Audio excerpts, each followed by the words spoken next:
네, 안녕하세요. 쉬운부동산입니다. 부산의 아파트 평당 분양가가 진짜 많이 올라갔어요. 요즘 들어서 좀 더 그걸 많이 느끼거든요.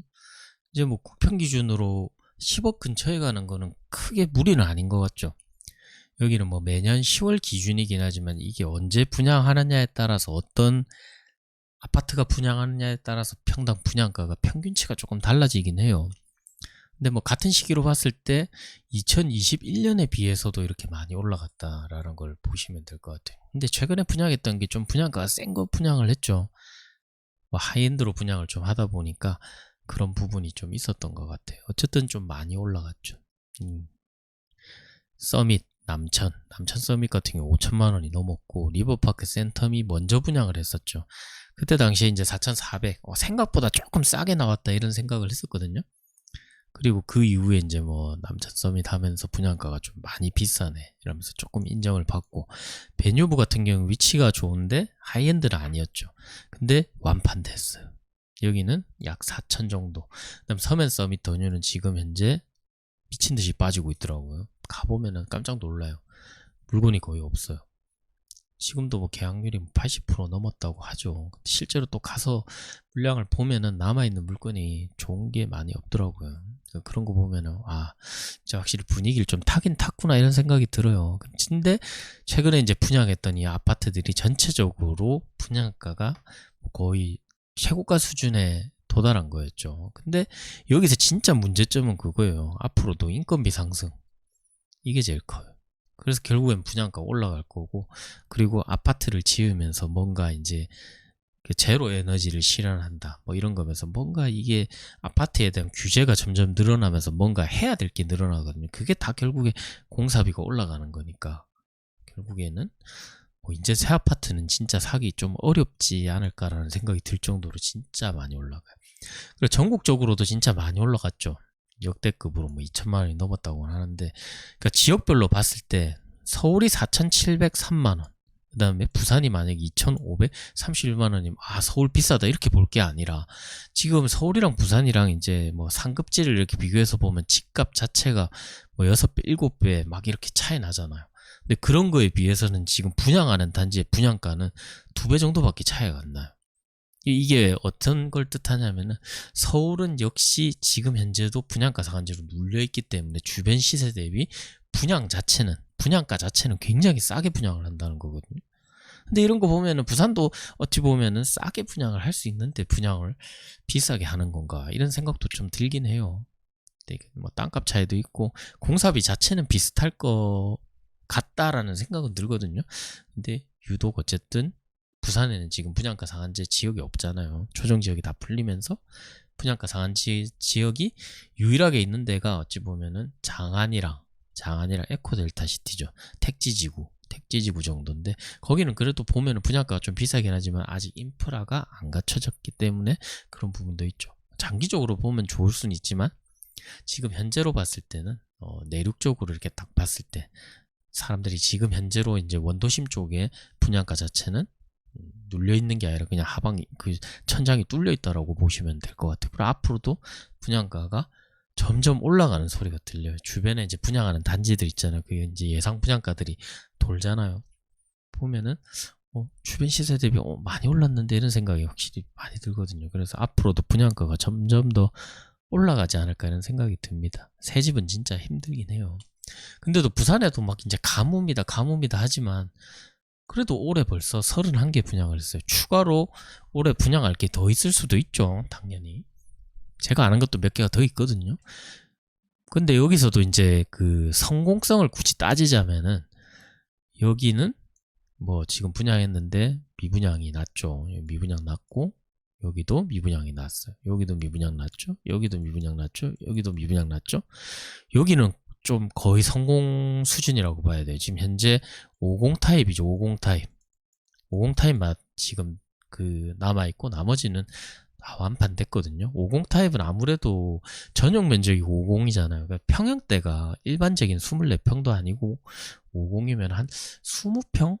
21평 그 정도 되는데, 이건 좀 일반적인 구조가 아니다 보니까 인기가 없어서 이건 마저도 20개 정도밖에 안 남았거든요. 그러니까 이것도 뭐 거의 완판 수준이라고 봐야 되겠죠. 베뉴브 해운대 여기는 그 무순위가 한 개 딱 나오긴 했지만 뭐 이것도 가져가겠죠. 여기는 뭐 이것도 완판이라고 봐야 돼요. 나머지는 싹 다 그냥 예당해서 끝났으니까. 여기 미분양이죠. 여기도 미분양이죠. 이거 결과를 보면 이제 알잖아요. 확실히 사직동이 여기도 분양가가 조금 비싸다고 생각했었는데 주변에 신축이 없다 보니까 확실히 좀 밀고 가는 게 있었어요. 베뉴 해운대는 워낙 위치가 좋았는데 분양가도 막 카더라가 막 4,400 막 이렇게 얘기하다가 3,000대가 나오면서 조금 더 선방한 것도 있는 것 같아요. 그 다음에 또 리엘 리버파크 센텀이나 남천 서밋이 워낙 잘 나가다 보니까 거기에 비해서 조금 수혜를 좀 받지 않았나 이런 생각이 듭니다. 어쨌든 여기는 좀 있으면 패가 나겠죠. 완판이니까. 여기는 뭐 아예 관심도 아니고 여기도 미분양이죠. 여기도 미분양이었는데 여기도 지금 현재는 80%까지 올라갔다고 하죠. 어쨌든 여기도 84 타입은 예당에서 완판된 거니까 84 타입 기준으로는 확실히 하이엔드가 밀어붙인 게 좀 있죠. 그다음 리미티드 남천 여기도 한 80에서 85% 정도 되죠. 여기도 계약률이 굉장히 높아요. 이제 큰 것만 남아있어요. 초대형 평수 있죠. 50 몇 평이지? 54평? 넘어가는 거 있잖아요. 거기서부터 이제 남아있긴 한데 거기도 좋은 층수는 다 빠지고 좀 안 좋은 층수만 남아있는 상태라고 보시면 됩니다. 여기는 분양가가 비쌌는데도 불구하고 조건 자체는 되게 좋았어요. 여기도 계약률이 높다. 그다음 스카이엘 여기도 후분양이라서 여기도 조금 지금 현재로서는 미분양이었죠. 여기도 미분양이었죠. 여기는 84 타입은 성공이었고 지금도 뭐 62평 뭐 이런 건 좀 남아있거든요. 51평도 남아있고 42평도 방향이 별로 안 좋은데도 쭉 다 빠졌어요. 강을 안 보는 방향마저도 쭉 빠져서 여기도 꽤 많이 높을 거예요. 계약률 자체는 여기도 70%는 충분히 넘었을 거라고 봅니다. 그러니까 남아있는 것도 보면 좋은 게 많이는 없어요. 여기는 세대수가 2070세대 세대수가 좀 많거든요. 거기에 비해서 계약률은 굉장히 높은 편이라고 봐야 되기 때문에 여기도 뭐 미분양이 있었지만 그나마 84 타입은 뭐 100% 완판된 거니까 여기도 뭐 어찌 보면 성공이라고 봐야 되겠죠. 여기도 미분양이었죠. 그나마 여기는 그래도 59 타입 쪽에서 인기가 조금 있었죠. 근데 그 외에는 이제 뭐 여기도 미분양이죠. 여기도 미분양이죠. 그리고 위버시티는 조합원 취소분. 그다음에 여기 뭐 에듀리버 여기도 당연히 미분양이고 여기도 미분양이고 여기도 분양가 이상했죠. 여기도 미분양이죠. 여기도 미분양이죠. 여기도 미분양입니다. 여기도 후분양이었거든요. 포레나 3차 아직 이것도 남아있고 여기 같은 경우에는 좀 특이한 조건으로 바뀌었더라고요. 이는 살아보고 뭐 살아나 뭐 그런 것도 있고 동네 반도 유보라 같은 경우에는 뭐 1억 할인 들어가고 여기는 좀 그래도 많이 빠지긴 했다고 하더라고요. 여기는 뭐 한 개도 안 나간 것 같다는 생각이 들어요. 주변에 계속 지나다니면서 보는데 에어비앤비 돌리는 방향으로 조금 뭐 방향이 바뀐 것 같더라고요. 그래서 지금 보시면은 분양했는 단지들이 성공한 단지들을 보면 비싼데 성공을 했어요. 그게 전부 다 하이엔드 위주로 조금 성공을 했죠. 그렇기 때문에 앞으로도 방향을 보면은 분양가를 높게 잡으려고 하면 하이엔드를 선택할 수밖에 없는 상황인 것 같아요. 그러니까 사람들이 그냥 살 때 만약에 이제 뭐 현대건설이 짓는다. 그러면 이제 힐스테이트가 들어올 거잖아요. 힐스테이트가 들어오는데 그냥 일반적인 힐스테이트보다는 DH 들어오는 게 분양가가 조금 더 비싸더라도 많이 비싸더라도 어찌 보면 하이엔드를 선택할 확률이 높거든요. 그래서 지금은 이제 분양가를 받아들이는 시기 자체를 봤을 때 분양가가 되게 비싸다고 느껴지잖아요. 그럼 내가 이 금액을 주고 들어가는데 일반 아파트를 들어간다 이러면 기분이 나쁠 수가 있어요. 그러면서 이제 그게 미분양으로 이어진다고 보시면 되거든요. 근데 앞으로는 이제 분양하는 단지들이 이제 하이엔드를 잡기 위해서 노력을 좀 많이 하지 않을까라는 생각이 듭니다. 그래도 하이엔드를 분양하게 될 거면 여기는 그래도 하이엔드이기 때문에 이 정도 분양가는 그래도 인정이 된다. 보통 하이엔드라는 기준 자체를 보면은 뭐 일단 뭐 여러 개가 있습니다. 여러 개가 있는데 일단 기본적으로 커뮤니티, 그 다음에 이제 뭐 높은 층고, 그 다음에 뭐 집에서 버릴 수 있는 음식 쓰레기라든지 클린룸이라든지, 그 다음에 뭐죠? 갑자기 생각이 안 난다. 주차대수 이런 게 중요하긴 하죠. 그게 하이엔드 어찌 보면 그냥 기본적으로 보는 기준, 아주 그 미세한 기준이라고 보면 될 것 같아요. 일반 아파트랑 갈리는 부분이 그런 부분이 되게 크고 외관적인 부분도 조금 차이가 있고 그렇죠. 그런 걸 보면은 확실히 하이엔드가 요즘은 대세인 것 같긴 합니다. 거기 이제 뭐 부산에도 이제 하이엔드가 좀 많이 지어지고 그 일반적으로 이제 뭐 1군 건설사들의 하이엔드가 있었고 그다음에 요즘은 좀 2군 건설사라고 불리는 이제 뭐 단지들이 조금 고급화로 이제 올라가는 그런 경향이 있죠. 그런 거 보면 확실히 고급화가 지금 현재로서는 좀 답이다. 그다음에 이제 커뮤니티를 좀 중요시 여기기 때문에 커뮤니티가 있는 단지가 크게 가려면은 아무래도 세대수가 어느 정도는 있어야지 그 커뮤니티가 어느 정도 맞춰지는 거거든요. 그래서 세대수도 굉장히 중요하게 보지 않을까 하는 생각이 듭니다. 그래서 요번에 그 분양했다가 요번에 사전 점검했었죠. 두산이브 제니스 오션시티 같은 경우에 3000세대였잖아요. 3048세대거든요. 세대수는 굉장히 많아요. 집값은 그래도 우암동이다 보니까 좀 싼 편이었죠. 지금도 마피, 풀피, 무피 이렇게 종류별로 다 있어요. 다 있는데 거기가 커뮤니티가 굉장히 잘 돼 있어요. 이제 최근에 이제 분양했던 일반 아파트 중에서는 거의 뭐 최고급 아니었나라는 생각이 들 정도로 좀 놀랬거든요.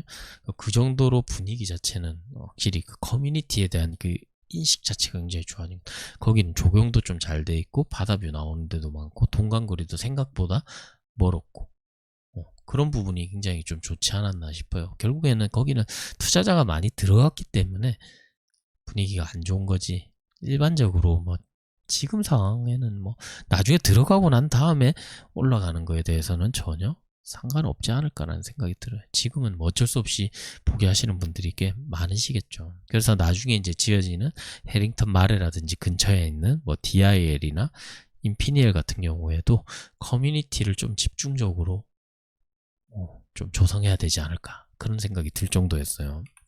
그리고 여기는 국민은행, KB 국민은행 매매지수죠. KB. 이제 어찌 보면 상승장이라고 봐야 되죠. 뭐 물론 아주 미세한 상승장이긴 하지만 돌아섰기 때문에 이제 상승장으로 돌아설 때는 국민은행이 KB 시세가 좀 더 잘 맞거든요. 그 한국 부동산원보다 한국 부동산원은 집값이 떨어질 때 기준이 좀 잘 맞아요. 어찌 보면 좀 보수적으로 보는 경향이 있고 여기는 좀 뭐 그런 부분이 좀 차이가 있는 거였죠. 항상 예전부터 그런 차이가 있었어요. 그러니까 떨어질 때는 한국 부동산을 열심히 보고 올라갈 때는 그래도 국민은행, KB 시세를 주간 시세를 보면서 조금 더 빨리 접근을 할 수 있는 부분이 있거든요. 여기가 지표가 많아서 그래요. 지표가 많아서. 여기서 보시면은 지금 이제 올라가는 지역은 결국에는 정해져 있었어요. 지금 현재도 이번 주 17일 기준으로 해갖고 일주일 아직 다음 주께 안 나왔거든요. 그래서 여기서 보시면 수영구 그래도 연제구 수영구 같은 경우에 지금 이제 대남 라인으로 해서 대연동이랑 남천동 쪽이 지금 장난 아니죠. 남천동이랑 뭐 수영구가 미친 듯이 올라가고 있거든요. 그 특히 뭐 저쪽에 그 광안자이랑 그다음에 그 남천자이가 진짜 많이 올라가죠. 그다음에 남천 더샵도 굉장히 많이 올라가면서 여기를 좀 이끌었다라고 보이죠. 연제구 같은 경우에 레이 카운티가 그냥 거의 끌어당겼다고 보시면 될 것 같고 해운대는 그냥 좀 잔잔하게 가는 편인데 그래도 플러스다 라고 보시면 되고 여기도 조금 잔잔하게 금매들이 쭉 빠지면서 살짝 올라가는 느낌이에요. 해운대는 막 그냥 급등하는 그런 느낌은 없고 확실히 연제구랑 수영구 쪽에서는 확실히 신고가가 거의 계속 나오는 그 정도의 수준이죠. 그다음 남구 같은 경우에도 대연비치 푸르지오 서밋에서 신고가가 계속 나오고 있고 그래서 남구 쪽 그다음에 힐스테이트 푸르지오 대연 혁신 있죠. 그쪽도 거래량이 늘고 가격도 막 뛰고 있거든요. 그래서 대남 라인으로 확실히 좀 많이 올라갔어요. 그래서 지금 올라가는 데를 보면 해운대구, 연제구, 수영구, 남구, 동래구 같은 경우에 지금 현재 동래 레미안 아이파크 쪽에서 지금 거의 이제 리딩을 하고 있죠. 보면은 이제 세대수가 거의 다 막 4000세대 가까이 되는 단지들이 지금 계속 이렇게 돌아가고 있는 거잖아요. 그런 거 보면은 대단지의 파워가 굉장히 세다라고 보시면 되죠. 그리고 나머지는 그래도 떨어지고 있어요. 나머지는 다 떨어지고 있고 중구 자체는 일단 아파트 자체가 거의 없기 때문에 그리고 올라가는 지역을 보면은 해, 수, 동남, 연, 진 보통 그렇게 불렀잖아요. 해수, 동남, 연진 이렇게 불렀잖아요. 그럼 이제 앞으로 이제 올라갈 때가 뭐 진구가 될 수는 있겠죠. 그다음 연제구랑 여기는 당연히 올라가고 있고 그래서 확실히 그 올라가는 단지만 지금 현재는 좀 잘 올라가는 편이라고 보시면 되고 장이 이제 앞으로도 그렇게 될 거라고 생각하거든요. 예전처럼 막 이렇게 다 올라가는 장이 아니라 결국엔 좋은 단지들이 계속 리딩을 할 거고 사람들이 원하는 단지들만 가격이 좀 많이 올라가고 거기에 대한 지역 선호도도 뚜렷하게 보인다고 보시면 될 것 같습니다. 근데 그 뚜렷한 그 지역마저도 결국에는 특정 단지가 굉장히 많이 인기를 받고 있는 거거든요. 거기서는 진짜 완전 초거대 대단지가 현재는 리딩을 하고 있다라고 보시면 될 것 같아요. 어쨌든 부산의 분위기 자체는 약간 바뀐 것 같긴 하죠. 부산의 미분양이 굉장히 많거든요. 많은데도 불구하고 되는 거는 또 잘 되고 있는 거예요. 참 이게 자체 내에서도 부산 내에서도 지금 양극화가 굉장히 심각한 수준이라고 보시면 될 것 같아요. 앞으로도 이 양극화는 계속 지속될 거라고 봅니다. 아무리 장이 좋아져도. 수도권도 어쨌든 집값이 계속 올라가다가 약간 주춤하는 상황은 있어도 결국에는 수치상으로는 올라갈 수밖에 없어요. 왜냐하면은 서울에서도 거래되는 단지만 계속 거래가 될 거거든요. 안 좋은 단지는 거래가 아예 되지는 않을 거예요. 그 생각해보면 서울의 모든 지역에 규제가 걸리잖아요. 그러면은 내 돈으로 갈 수 있는 최고 좋은 데를 가게 돼 있어요. 그러면은 계속 좋은 데만 보게 된다는 거죠. 똑같이 규제 걸리면은, 그러니까 부산에서 똑같은 거예요. 만약에 해수동이 규제가 전체가 다 규제가 걸리잖아요. 그러면 해수동으로 가지 않겠어요. 그런 식으로 똑같은 거예요. 서울도 똑같은 거예요. 그러니까 계속 거래되는 것만 거래되니까 그 거래가 실거래가가 쌓이면은 상승으로 보일 수밖에 없다는 거예요. 왜냐하면 떨어진 거래 자체는 아예 일어나지를 않기 때문에, 거래 자체가 안 일어나기 때문에 어찌 보면 통계 오류라고 볼 수는 있죠. 물론 이제 그런 부분도 호가 떨어지는 거에 대해서도 당연히 조사는 합니다만 실거래가가 반영도가 제일 크기 때문에 실거래가 기준으로 봤을 때는 확실히 좋은 쪽이 많이 올라갈 거라서 서울에는 거래량은 줄었어도 집값이 올라갈 확률이 훨씬 더 높아진 거죠. 사람들은 원래 못 살 때도 안달이 나기 때문에 막 살 수 있을 때는 신경을 안 써요. 왜 언제든지 살 수 있으니까. 근데 못 산다고 생각하면 왠지 지금 안 사면 안 될 것 같다는 생각이 들거든요. 그러면서 이제 패닉 바잉이 일어나게 되는 거죠. 그러니까 지금 상황에서는 뭐 내가 돈을 뭐 맞춰서 꼭 서울을 사야 되겠다 이런 생각을 하실 필요 없어요. 왜냐하면 서울은 지금 현재 토지가 걸려 있기 때문에 결국에는 좀 괜찮은 데를 가려고 하면은 결국에는 내가 실거주를 안 하면은 살 수가 없는 상황이라고 보시면 됩니다. 어쨌든 부산도 조금 좋아졌으면 좋겠어요. 어쨌든 울산도 약간 반등으로 지금 가고 있는 상황이거든요. 분위기는 좀 좋은 것 같아요. 그럼 부산도 똑같습니다. 부산도 좋은 데만 지금 잘 가고 있는 상황이라고 보시면 될 것 같습니다. 어쨌든 여러분들도 잘 생각하셔서 계획을 좀 잘 세우시면 좋겠어요. 내가 이제 갖고 있는 물건들에 대한 한번 전반적인 이제 체크를 한번 해봐야 되는 시기가 아닌가 생각합니다. 이상으로 마치겠습니다. 감사합니다.